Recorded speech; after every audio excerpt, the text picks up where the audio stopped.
English वाली guide है ना, इंग्लिश वाला अंसाल्व है ना, संस्कृत का तो अंसाल्व आता नहीं है। इंग्लिश अरे चोरी नहीं करेंगे, संस्कृत वाला तो मिलता नहीं है, इंग्लिश वाला मिलता है तो इंग्लिश वाला ले लेना। मैं 2025 मैथ का चोरी हो गया तो मैं क्या करूँ यार, तुम अपना संभाल के रखो, अपने सामान की सुरक्षा स्वयं करनी चाहिए। तो बाहर निकालता तोरे हथवा से ले ले, तू नहीं जान पाता कि चोरी करे सर। अच्छा हमारे वो देखा धर्म गायब। आप जिम्मेदार हैं, आप पे जिम्मेदार हैं, आप पे जिम्मेदार हैं। ज्ञान बांटे ज्ञान बढ़ा तो तबिया कौन काय नहीं बैठा।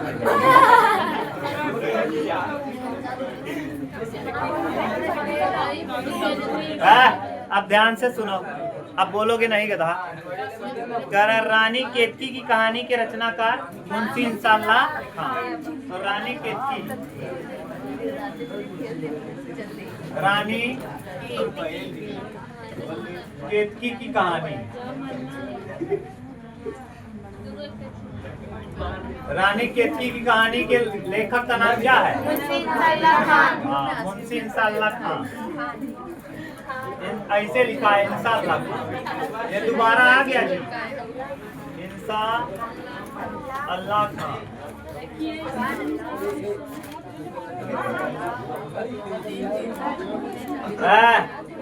तुम लोग क्यों बात करते हो जी? 9 वाले नहीं कर रहे। हाँ पीछे पीछे।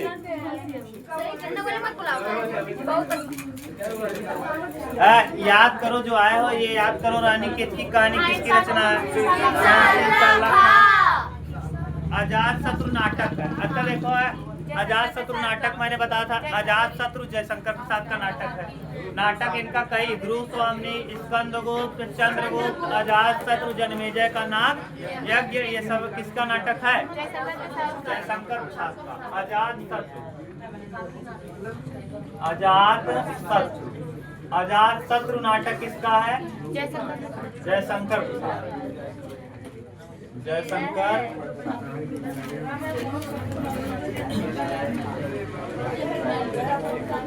जयशंकर प्रसाद का उपन्यास भी मैंने बताया था, तितली है, कंकाल है, इरावती है ना। ये अधूरा उपन्यास इरावती है। अधूरा उपन्यास कौन है? आगे शुक्ल युग के आलोचना विधा के प्रमुख लेखक कौन है? शुक्ल युग के आलोचना का लेखक कौन है? अच्छा पहले शुक्ल युग को और किस युग के नाम से? छायावाद। तो प्रेमचंद तो बताओ, प्रेमचंद कहाँ के हैं? भारतेंदु युग के। मुंशी प्रेमचंद। प्रताप नारायण मिश्र नहीं है, हाँ भारतेंदु युग के हैं। अब आगे रामचंद्र शुक्ल, तो इसमें आ जाएगा शुक्ल युग के आलोचक के रूप में कौन है? हाँ। और आप जानते हो शुक्ल युग के प्रवर्तक कौन है?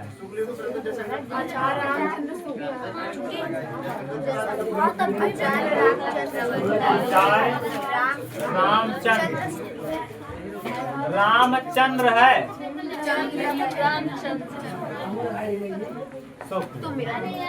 तीसरा, चौथा देखो, शुक्ल युग की समयावधि। अब ध्यान से सुनो, अवधि मैं अब आपको बता दे रहा हूँ। चौथा क्वेश्चन आया तो सारा अवधि देख लो। शुक्ल युग का समय अवधि, तो पहले अवधि सुनो, देखो पीछे वाला अवधि तो छोड़ दो। 1850 से 1900, 1850 से मार देना मुकुड़िया है। पढ़ने आई है, देखा काई के आवत हो, जब ना ही पढ़ेगी तो मत आवा कर, याद तो करो, अगले साल फिर यही चीज पढ़ोगी मुंह बना के। 1850 से 1950 के समय को कहते हो भारतेंदु युग। कौन से युग? भारतेंदु युग के जो प्रवर्तक रहे हैं भारतेंदु हरिश्चंद्र। भारतेंदु हरिश्चंद्र ज्यादा जीवित नहीं रहे हैं, लेकिन जितने साल जीवित रहे हैं न, हाँ 35 साल में, 35 साल में इतना नाम कोई नहीं कर पाता जिसके नाम पे एक युग चल जाए। बहुत बड़ी बात है कि बड़े बड़े राइटर कितने आए और कितने चले गए, किसी के नाम पे युग नहीं पड़ता। जो 35 साल की उम्र में इतना बड़ा काम कर देना कि उनके नाम पर एक युग चले। महात्मा गांधी के नाम पे गांधी युग चलता है। 1915 से 1947 तक पूरा गांधी युग है। पूरा आप कहते हो गांधी युग, और गांधी युग के नाम से पढ़ते भी हो। 1915 से, जब से महात्मा गांधी 9 जनवरी 1915 से आए हैं दक्षिण अफ्रीका से, प्रवासी भारतीय दिवस तभी से मनाया जाता है। और तभी 1915 से ही लगातार 1947 तक गांधी जी सक्रिय रहेंगे। जब तक नाथूराम गोडसे उनको गोली नहीं मारेगा तब तक वो सक्रिय रहेंगे। ठीक, और समझ लो उनके नाम पे युग पड़ा। तो नाम पे बहुत बिरले लोग होंगे जिनके नाम पे एक युग पड़ जाए, डेट ही पूरा पड़ जाए उनके नाम पे, तो बहुत बड़ी बात है ना। तो ये भारतेंदु युग के नाम पे पड़ता है कब? 1850 से 1950 से 50, हाँ थोड़ा सा 1850 से 1900, 1850 से कब तक? 1900 तक। सोचो केवल 50 साल, और 50 साल में ये केवल 35 साल जीवित रहे हैं। उसमें और भी लोग होंगे जो 50 साल लगातार लिखे होंगे। 1850 से 1900 तक लिखने वाले भी राइटर रहे होंगे, लेकिन सोचो केवल 35 साल जीवित रहे, और केवल 35 ही साल लिखे नहीं होंगे, 35 साल तो जीवित रहे हैं। जो 35 साल जीवित रहा होगा कम से कम 12-15 साल में लिखना चालू किया होगा। राइट, अच्छा लिखना। तो 15 साल में अगर अच्छा लिखना चालू किए होंगे, सोचो 15 और 20, केवल 20 साल अपने नाम पे पूरा युग करवा लिए, बहुत बड़ी बात है। फिर दूसरा युग आया भारतेंदु युग। भारतेंदु युग 1900 से लेके 1918 तक चला, 1900 से लेके 1900। तीसरा युग आया छायावाद युग, या दूसरा द्विवेदी युग, वही तो कह रहे हैं, दूसरा द्विवेदी युग। द्विवेदी युग के जो प्रवर्तक रहे हैं महावीर प्रसाद। तीसरा छायावाद युग, या उसी का नाम है शुक्ल युग। छायावाद युग या उसी का नाम है शुक्ल। छायावाद युग जो रहा 1918 से 1936 और कहीं कहीं 1938 देता है। ठीक, शुक्ल जो छायावाद युग है इसके 4 स्तंभ रहे हैं। SS मजा आया, S से सुमित्रानंदन पंत, सूर्यकांत त्रिपाठी निराला, जयशंकर प्रसाद, महादेवी वर्मा, ये 4 स्तंभ रहे हैं। फिर अगला युग आता है छायावाद युग के बाद को कहा जाता है छायावादोत्तर युग। छायावादोत्तर युग, और छायावादोत्तर युग के कई नाम हैं। छायावादोत्तर युग में आ जाएगा प्रगतिवाद, प्रयोगवाद और नई कविता। प्रगतिवाद, प्रयोगवाद और प्रगतिवाद और प्रयोगवाद दोनों के प्रवर्तक रहे अज्ञे ना। 1800 कब से रहा है? 1936 से 1943 तक रहा प्रगतिवाद। 1943 से 1949 से 1950 तक रहा है कौन सा युग? प्रयोगवाद। और फिर प्रयोगवाद के बाद जो अब 50 से अब तक का जो दौर चला रहा है वो नई कविता का दौर है। ठीक, नई कविता के दौर में अभी तक कोई ये नहीं अच्छा राइटर नहीं आया जिसके नाम पे युग पड़ जाए, जिसका प्रवर्तक हम बता सके। ठीक, ये था पूरा कहानी। अब आपसे पूछा है शुक्ल युग की समय अवधि क्या है, तो शुक्ल युग यानी कौन सा युग? छायावाद युग। छायावाद युग का 1918 से 1938, यहाँ 36 न देकर देखो 38 दिया है, तो 1918 से इतना मैंने बता दिया, 1918 से 1938 दिया। देखो इसीलिए मैं डेट को दोनों बता देता हूँ ना, नहीं तो कंफ्यूज हो जाओगे आप। याद 5वां, अब 5वां कौन है? अनंत आकाश की रचना। अनंत आकाश, बताओ अनंत आकाश के रचनाकार का क्या नाम है? अनंत आकाश। एक और था अनंत आकाश, ना अनंत आकाश, अरे बहुत अच्छा, इन्हीं का रचना अनंत आकाश, याद नहीं आ रहा है। दोनों एकदम सटे हुए थे, जैसे अर्धनारीश्वर उजली आग नहीं कहते हो, वैसे वो भी अनंत आकाश, क्षितिज करके ऐसे कुछ और है। पर्यायवाची नहीं है, अनंत आकाश। अरे डालोगे तो उनका आ जाएगा रचना में, अनंत आकाश। बहुत जैसे उसको नहीं बोलते हो तुरंत, मेरे दिमाग में नहीं आ रहा है। जैसे अर्धनारीश्वर उजली आग तुरंत आता है ना, वैसे अनंत आकाश और एक और है, दोनों रचनाएं एक साथ आ जाएंगे। 5वां देखो, 5वें का राइटर कौन कौन दिया है? अनंत आकाश के रचनाकार हैं जयप्रकाश भारती, धर्मवीर भारती, उपेंद्रनाथ अष्ट, बाबू गुलाब राय। ना जयप्रकाश भारती, हाँ अनंत आकाश। अच्छा एक सर्च मारो तो, जयप्रकाश भारती।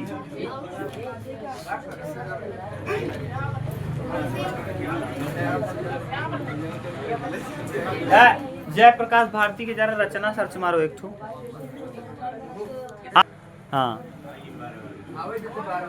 अथाह सागर अनंत आकाश, अथाह सागर और अनंत आकाश, यही जैसे अर्धनारीश्वर उजली आग रामधारी सिंह दिन, वैसे ही जयप्रकाश भारती का मैंने लिखाया था अथाह सागर अनंत, जैसे ही अथाह सागर बोलोगे अपने आप आ जाएगा अनंत आकाश, अथाह सागर अनंत, सागर अथाह है और आकाश अनंत है, सागर अथाह है आकाश अनंत है।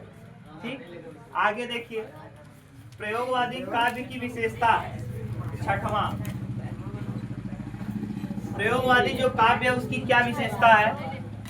रस पर आधारित ग्रंथ, न प्रयोगवाद में, प्रगतिवाद नहीं प्रयोगवाद में। दूसरा आश्रयदाताओं की प्रशंसा, नवीन उपमानों का प्रयोग, इनमें से कोई नहीं। अच्छा, प्रयोगवाद का समय सीमा आप जरा देखो ध्यान से, तो प्रयोगवाद का समय सीमा उस समय का है जब हम लोग क्या होते हैं अंग्रेजों से आजाद हो जाते हैं। 1943 से 1950 तक का वो कौन सा समय सीमा रहेगा? प्रयोगवाद। और 1950 से अब तक का जो समय सीमा है वो, तो यानी अगर देखो 43 से 50 के बीच हम लोग क्या हो रहे हैं, धीरे धीरे आजादी के दौर में चले गए हैं। इसका मतलब उस दौर में हम लोग किस टाइप की रचनाओं को लिखेंगे, पहले ध्यान से देखो। ऐसी कौन सी रचना, इसको पढ़ोगे तो समझ में आएगा। विकल्प पढ़ो, रस पर आधारित ग्रंथ, तो रस वाला तो कोनो बातें लिखा है, रस लिखा रहा प्राचीन समय में, रस वाले जितना है प्राचीन काल वाले हैं। दूसरा कर आश्रयदाताओं की प्रशंसा, अब अंग्रेजन की प्रशंसा हमसे करा बिल्कुल ना।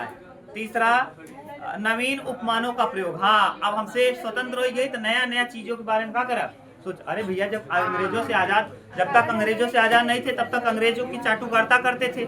जैसे आजकल मीडिया हमारी चाटुकार हो गई है, वैसे ही पहले के समय में जब अंग्रेज थे तो दबा के रखते थे, तो अंग्रेज क्या किया करते। तो ऐसे ही देखो जब हम लोग स्वतंत्र हुए उनसे, तो हम लोगों ने क्या करना चालू किया, नवीन उपमानों का क्या प्रयोग, नई नई चीजों का हम प्रयोग करना चालू किए ना। जैसे नए नए चीज, जैसे उसी समय इसरो आया, उसी समय माने हम लोगों ने रिसर्च चालू किया, क्योंकि हम लोग अंग्रेज उसी समय बड़े बड़े हॉस्पिटल बनाए गए ना। तो ये नवीन उपमानों का क्या प्रयोग, इसका लिख लेना, छठवां का सी है नवीन उपमानों का प्रयोग। बस करो आज, नवीन उपमानों का प्रयोग। हाँ यार नहीं, केवल 10 वालों को।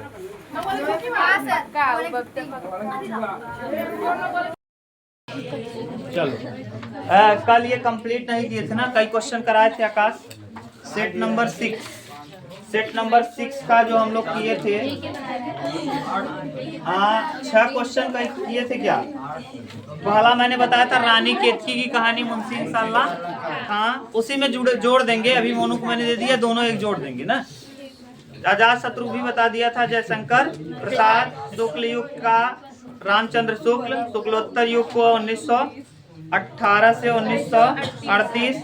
इसके बाद अगला युग, अगला अनंत आकाश न, अथाह सागर अनंत आकाश, जयप्रकाश भारती। प्रयोगवादी काव्य की विशेषता क्या थी, मैंने बता दिया था, नवीन उपमानों का प्रयोग, क्योंकि इस समय भारत जो है, जो प्रयोगवाद का समय सीमा है 1943 से है, तो इस समय जो भारत है वो आज़ादी के दौर में है, तो नई नई चीज़ों का क्या हो रहा है, हाँ निर्माण हो रहा है, तो नवीन उपमानों का प्रयोग किया जा रहा है। आगे 7वां क्वेश्चन है रीति काल का समय। तो देखो मैंने 3 काल बताया था, आधुनिक काल के पहले वाला, सबसे पहला काल था आदिकाल, 743 से 1343 या 750 से 1350, पहला आया था आदिकाल। फिर आया था भक्ति काल, 1350 से 1650 भक्ति काल, और फिर रीति काल आया था 1650 से 1850, और 1850 से अब तक का जो समय सीमा रहा है वो आधुनिक काल। और आधुनिक काल को भी कई हिस्सों में बांट के आपने पढ़ा था। आधुनिक काल जो रहा ये शुरू होता है कब से कब तक, आधुनिक काल को आप पढ़ेंगे 1850 से 1900 तक कहलाएगा भारतेंदु युग, इसके प्रवर्तक भारतेंदु हरिश्चंद्र। फिर 1900 से 1918 तक समय सीमा रहेगा द्विवेदी युग, द्विवेदी युग के प्रवर्तक रहेंगे महावीर प्रसाद द्विवेदी। फिर द्विवेदी युग के बाद जो आएगा छायावाद युग, छायावाद युग 1918 से 1936 से 1938, छायावाद युग को शुक्ल युग भी कहते हैं। और शुक्ल युग या छायावाद युग के बाद जो आता है उसे छायावादोत्तर युग या शुक्लोत्तर युग कहते हैं। छायावादोत्तर युग कह लो या शुक्लोत्तर युग कह लो, दोनों का मतलब क्या है, सेम है। ठीक, शुक्लोत्तर युग जो है छायावाद, शुक्ल युग के बाद वाला समय प्रयोगवाद आता है, फिर प्रगतिवाद, तब प्रयोगवाद, तब नई कविता। प्रगतिवाद का जो समय सीमा रहा वो कब से कब तक रहा, 1936 से 1943। फिर प्रयोगवाद 1943 से 1949 या 1950, और 1950 से अब तक का जो समय सीमा रहा वो नई कविता का दौर रहा। ये मैंने अब ठीक से बता दिया, ध्यान में आया है ना पूरा अच्छे से। ठीक, अब ये कह रहा है कि रीतिकाल का समय सीमा क्या रहा है, तो 1643, देखो बढ़िया विकल्प दिया, 1643 से 1656 पहला गलत है, 1643 से 1943 दूसरा भी गलत है, 1643 से 1843 ये सही है, 1643 से 1843 या 1650 से 1850। तो रीतिकाल का जो समय रहा है वो 1650 से 1850 या 1643 से 1650 तक रहा है। ये सातवां का हो जाएगा, कहाँ से कहाँ तक, इस हिसाब से 1643 से कब तक, 1843। समझ गए ना, ये रीतिकाल का समय है, किसका, रीतिकाल, रीतिकाल ना। अगला दे रहा है आधुनिक युग की मीरा कही जाती है। जब मैंने महादेवी वर्मा का पढ़ाया था तो इन्हें क्या कहते हैं, जीवन परिचय में लिखा था आधुनिक युग की मीरा किसे कहा जाता है, हाँ, महादेवी वर्मा। महादेवी वर्मा, महादेवी वर्मा को आधुनिक युग का मीरा कहते हैं, आधुनिक युग का मीरा। युग की मीरा, ठीक, आधुनिक युग की मीरा। अगला क्या है, मैथिली शरण गुप्त की रचना है भारत भारती। मैथिली शरण गुप्त की रचना कौन है, भारत भारती। इसी के लिए इन्हें क्या मिला था ना, भारत भारती के लिए इन्हें राष्ट्र कवि कहा जाता है। किसने कहा था, महात्मा 1912। भारत भारती किसकी रचना है, भारत भारती। इसीलिए भारत भारती की रचना के लिए इनको क्या कहते हैं, राष्ट्र कवि। ये प्रथम राष्ट्र कवि है। और द्वितीय राष्ट्र कवि कौन है, रामधारी सिंह। तो मैथिली शरण गुप्त, मैथिली शरण गुप्त, मैथिली शरण गुप्त। ठीक, आगे केदारनाथ सिंह किस सप्तक के कवि हैं, तीसरे तार सप्तक के अंतर्गत कौन आते हैं, केदारनाथ सिंह। तो 10वां देखो, जब आया है तार सप्तक का संपादन तो मैंने बताया 1943 8, 1951 8, 1959 और 20, 1979। यहाँ जोड़ेंगे 8, यहाँ जोड़ेंगे 8, यहाँ जोड़ेंगे 20, ठीक 20। तो ये दूसरा है, ये पहला है, ये तीसरा है। तीसरे में आ जाएंगे कौन, केदारनाथ सिंह, इस विकल्प के हिसाब से केदारनाथ सिंह, केदारनाथ तीसरे तार सप्तक में केदारनाथ सिंह रहे हैं। आगे इसमें दिया है जो घनीभूत, ध्यान सुनना, जो घनीभूत पीड़ा थी मस्तक में स्मृति सी छाई, दुर्दिन में आंसू बनकर वह आज बरसने आई ना। अब देखो करुण रस है क्योंकि इसमें शोक दिख रहा है। देखो 3-4 जगह शोक है। देखो एक जो घनीभूत पीड़ा, पहले बात तो यहाँ से पीड़ा से पकड़ लेंगे, इसमें क्या है, करुण रस यानी शोक का बात है। पीड़ा हो रहा है तो यानी शोक होगा, उसको दुख होगा। दूसरा मस्तक के में स्मृति सी छाई, और मस्तक पर उसके क्या दिख रहा है, स्मृति है, यानी उसके ललाट यानी मस्तक पर जो है व्याकुलता दिख रही है, स्मृति दिख रही है। इससे भी पता चल रहा है 2 जगह। तीसरा दुर्दिन में आंसू बनकर, और आंसू निकल रहा है, इसका मतलब इसमें भी शोक है, दुख है। तीसरा वह आज बरसने आए, और आंसुओं की बरसात हो रही है, इसका मतलब सीधा सीधा पता चल रहा है करुण रस है। कौन सा रस, करुण रस। इस पंक्ति में शोक का भाव है, तो क्या है, शोक का भाव। और आप जानते हैं करुण रस का स्थायी भाव क्या होता है, शोक। तो इस पंक्ति में क्या है, शोक। तो इसमें लिख देंगे करुण रस। 11वें कौन सा रस है, करुण रस, करुण रस। अब करुण रस क्यों है, क्योंकि इसमें किसका भावना है, शोक का। इसका स्थायी भाव क्या है, ठीक। तो करुण रस का स्थायी भाव क्या होता है? शोक होता है। जो घनीभूत पीड़ा थी मस्तक में स्मृति सी छाई, दुर्दिन में आंसू बनकर वह आज बरसने आई। रूपक अलंकार होता है जहाँ उपमेय में उपमान की क्या बताई जाए? समानता बताई जाए, वहाँ कौन सा अलंकार होता है? रूपक। याद करो, चरण कमल बंदो हरि राई। उपमेय में उपमान की समानता, जैसे चरण जिनके कमल न जिनके चरण कमल के समान है या कमल के समान चरणों वाले।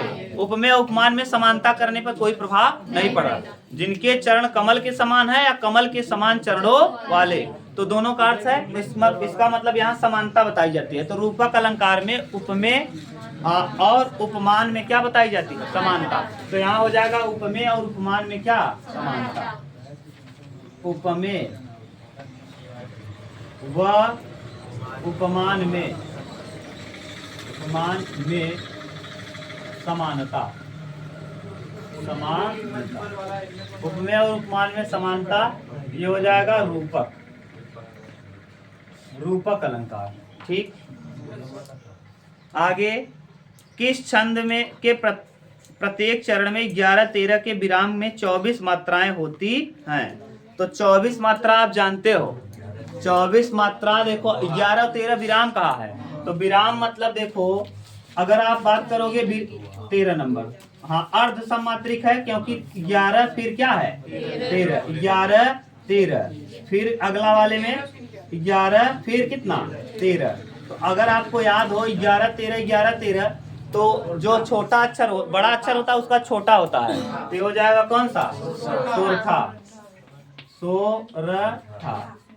सोरठा हो जाएगा। सोरठा 11-13 और दोहा 13-11। और ये कैसा छंद है? अर्ध सम मात्रिक छंद।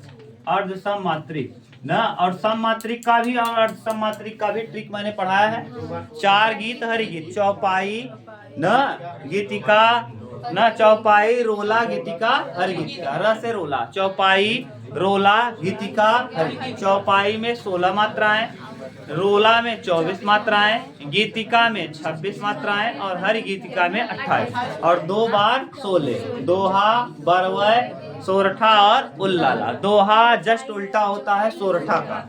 दोहा में 13-11 पे विराम होता है, जबकि सोरठा में 11-13 पर विराम होता है। जिसका अक्षर ज्यादा है, सोरठा में 3 अक्षर, तो इसका मतलब शुरुआत इसका कम से होगा, और दोहा में 2 ही अक्षर है तो इसका शुरुआत ज्यादा से होगा। तो दोहा का 13-11 होगा और सोरठा का 11-13 होगा। याद करने का ये तरीका है, थोड़ा सा ध्यान रखोगे तो याद रहेगा। ये अर्धसम। 24 मात्रा अगर केवल कहा होता, 24 मात्रा विराम उराम की बात न कहा होता, तो रोला हो जाता। क्या हो जाता? रोला ना। तो यहाँ रोला भी संभावना है, क्योंकि यहाँ देखो कोई विकल्प, रोला के अलावा विकल्प ये नहीं है ना। अब ये 24 मात्रा कहा है, विराम यहाँ कह रहा है ना, विराम का मतलब रुकना पड़ रहा है। क्या और जैसे किसी सेंटेंस को आप पढ़ते हो, जैसे यही मैं पढ़ रहा था, जो घनीभूत पीड़ा थी, रुक गए, तो यही विराम है। तो कह रहा है 11 फिर 13 पे, 11 पे रुक करके फिर दूसरी लाइन को आप पढ़ रहे हो। 11 माने मात्रा को जोड़ेंगे तो 11 मात्रा जहां आएगा वहां आप रुक जा रहे हैं, फिर दूसरी लाइन को पढ़ना चालू कर रहे हैं, तो कितनी मात्राएं आ रही? 13। तो इस हिसाब से तो ये देखो सोरठा, लेकिन विकल्प में सोरठा नहीं दिया है। अगर विकल्प में सोरठा दिया ही नहीं है तो इसका मतलब अब बचा कौन? 24 मात्रा किस में होता है? जरा देखो, बरवय है, दोहा है, चौपाई है, रोला है। दोहा में भी कितना मात्रा होता है? दोहा में भी होता है 24 मात्रा, लेकिन उल्टा होता है 13-11, तो दोहा कट गया विकल्प। ठीक। दूसरा बात कह रहा है इसमें कि रोला, तो रोला में 24 मात्रा होती है, 11-13 पे आती, इसका मतलब सोरठा न होकर के 13वें का उत्तर हो जाएगा क्या? हाँ, उत्तर हो जाएगा रोला। और देख लो जो 2 दिया है, रोला। ठीक। और अगला दिया है चौपाई। चौपाई में आप जानते हो 16 ही मात्रा है, 24 तो है ही नहीं। बरवय 7-12 मात्रा होता है, 7 और 12, 12-7 12-7 तो नहीं है ना, तो 12-7 कितना? 19। तो इसका मतलब बरवय भी नहीं है, तो ये है, यही है। समझ गए? तो बचा एक विकल्प कौन? रोला। रोला कैसा छंद है? सम मात्रिक ना। परिपूर्ण में कौन सा उपसर्ग है? परिपूर्ण में हाँ परिप्लस पूर्ण, परिपूर्ण में परि उपसर्ग है। कौन सा? परि उपसर्ग है।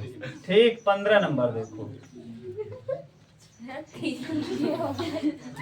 माता पिता में, माता पिता आप जानते हो बीच में डैश लगा है, माता और पिता, तो द्वंद्व संग में और छिपे तो द्वंद्व हो जाएगा। द्वंद्व देखो, द्वंद्व संघ में और छिपे दिगु में पहला गणना पद आवत है, बीच में कारक चिन्ह छिपे तत्पुरुष समास कहावत है, यथा तथा अव्यय मिलके अव्ययी को सजावत है, विशेष से संग विशेषण लय कर्मधारय को बनावत है, बहुब्रीहि है या पर कृष्ण है जो अन्य प्रधान दोहरावत। ठीक, बहुब्रीहि समास का अन्य। और यहाँ बीच में जो डैश है इसका मतलब है और, माता और पिता, तो द्वंद्व संघ में और छिपे तो हो गया। 15 के बाद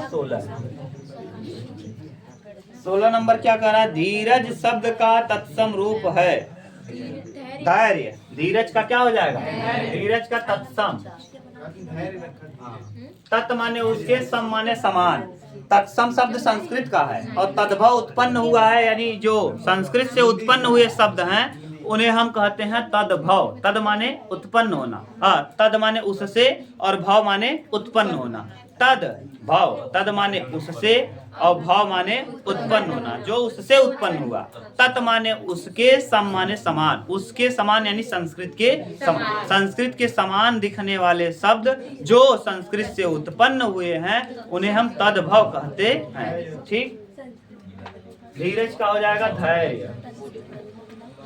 धैर्य, धैर्य धारण करिए, इसका मतलब ये संस्कृत वाला है, ये तत्सम है और ये तद्भव है ना, तत्सम और तद्भव। तत्सम मतलब समझ रहा हो ना, तत् माने ये संस्कृत वाला शब्द है और ये इससे उत्पन्न हुआ है, धैर्य से उत्पन्न हुआ है धीरज। धैर्य से कहते ना, गौनम कहते हैं धीरज रखा, धीरज रखा। और पहले वाले जो दो रहत रहे ऋषि मुनि, धैर्य रखो बालक, धैर्य। हाँ, धैर्य संस्कृत है ना, ये संस्कृत है। आगे तस्य शब्द में विभक्ति और वचन लिखा, तस्य वाला लिखा था। अभी देख लो, एक वचनांत पूरा लिख देते ना, ये बार बार है जो पुल्लिंग है ना, वो बार बार पूछ रहा है, तो पुल्लिंग देख लो। ये वह के लिए, वह का मतलब क्या? स ना, स वह जो है ये पुल्लिंग है, इसके लिए पुल्लिंग। अब पुल्लिंग के लिए बार बार पूछता है, तो बार बार पूछता है तो आपको करना क्या है? पहले एक वचन वाले को लिखना, याद करना है। एक वचन, फिर द्विवचनांत, फिर बहुवचनांत। ठीक, एक वचन, द्विवचन, बहुवचन। देखो है कैसे पढ़ोगे, पहले ऐसे देखो, सह तम तेन, सह तम तेन तस्मै, सह तम तेन तस्मै, तस्य, सह तम तेन तस्मै। ये चार पहले पढ़ना है, सह तम तेन तस्मै। ठीक, तस्य, तस्य, तस्मात्,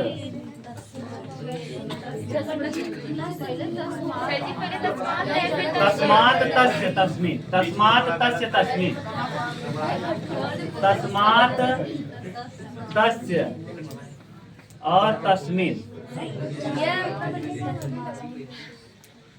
तस्मिन्। ऐसे चार याद करना है, ये पहले चार, फिर ये तीन ना। द्विवचनांत आपको प्रश्न पूछेगा नहीं ना, तो तौ तौ, तौ तौ, ताभ्याम ताभ्याम ताभ्याम, ताभ्याम,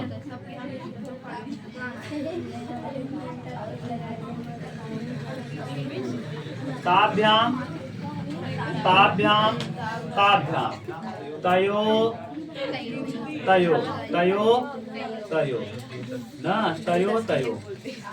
अब पहले इसको देखो, सह तम तेन तस्मै, न ये याद करने का तरीका है, ये 4 पहले पढ़ना है। सह तेन तय, सह तम तेन तस्मै, सह तम तेन तस्मै, सह तम तेन तस्मै, सह तम तेन तस्मै, सह तम तेन तस्मै, सह तम तेन तस्मात् तस्य तयो, तस्मात् तस्य तस्मिन्, तस्मात् तस्य तस्मिन्। तो देखो पूछा क्या है जानते हो?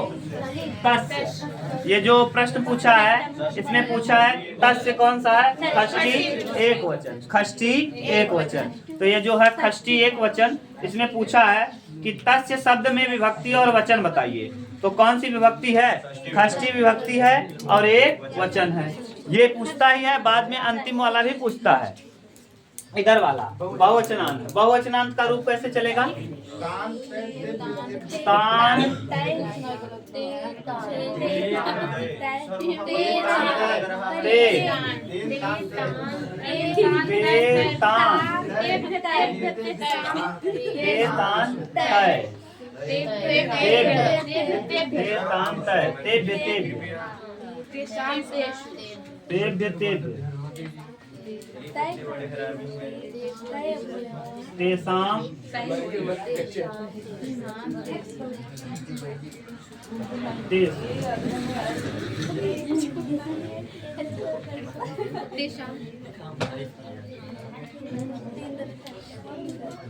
ते तान तय, ते तान तय, ते तेसाम तेसु। अच्छा, तेसाम आपके यहाँ आया था, ये आया था षष्ठी विभक्ति बहुवचनांत जो आपके पेपर दिए थे हिंदी का, उसमें तासाम आया था।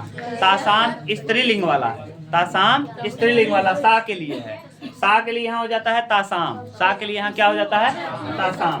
तो ते तान तय, ते तान तय, ते तेसाम तेसु, ते तेसाम तेसु, ते तान तय, ते तान तय, ते तेसाम तेसु, ते तेसाम तेसु। हाँ, ते तान तय, ते तेसाम तेसु, ते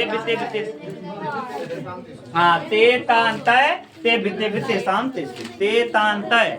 रैप बना के याद करोगे तो याद हो जाएगा। ते ताम तय, ते ताम तय, ते शाम ते शाम ये ते ताम तय, ते ताम तय, ते ताम तय, ते शाम ते शाम तेसु।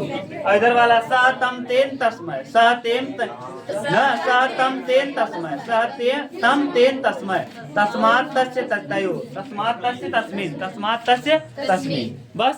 तो आपके यहाँ जो पूछा था तस्य पूछा था, षष्ठी विभक्ति एक वचन। और याद रखना, एक षष्ठी विभक्ति एक वचन और षष्ठी विभक्ति बहुवचन खूब पूछता है। षष्ठी विभक्ति एक वचन और षष्ठी विभक्ति बहुवचन खूब पूछेगा, तो याद रखना ये वाला, ठीक। अब आगे देखिए, विकारी पद कितने प्रकार के होते हैं? विकारी कितने होते हैं? 4। तो कई बार हो गया, 18 नंबर हो जाएगा, विकारी 4 होता है। विकारी, विकारी तो विकारी हो जाएगा 4 टू। संज्ञा, सर्वनाम,